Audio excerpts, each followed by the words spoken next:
Dead Stars by Paz Marquez Benitez. Introduction of the author. Paz Marquez Benitez was a Filipino short story writer, educator, and editor. Her career as a woman educator as well as her contributions as a writer are seen as an important step within the advancement of women in professional careers as well as in the development of Philippine literature. And she was also a beauty queen. Introduction of Dead Star.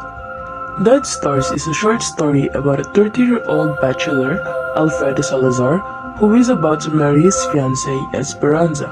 However, his attraction to Julia Salas fades, and he marries Esperanza.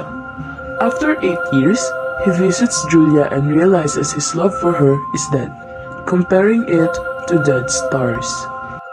The Dead Star is a short story written by Paz Marquez Benitez, and it is considered one of the classic works of Philippine literature. Here's a breakdown of the story structure. The story is set in the Philippines during the early 20th century, focusing on the social norms and expectation of the time.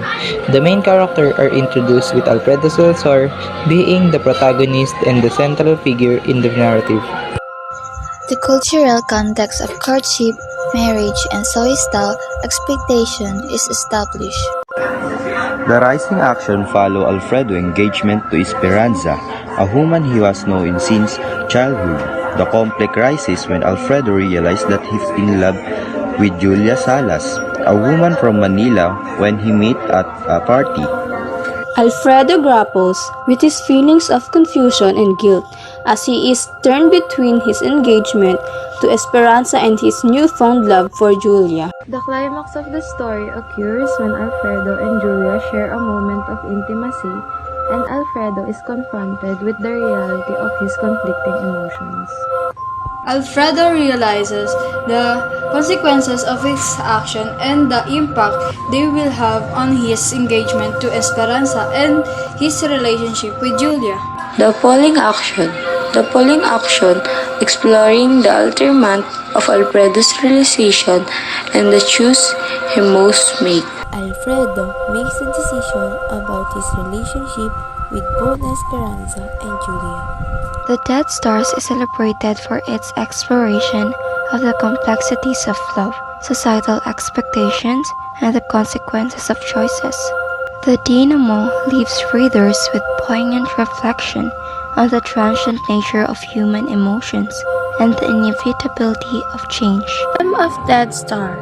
Dead Star explores forbidden love and responsibility with Alfred, engaged to his beloved Julia, forgetting his responsibility towards her.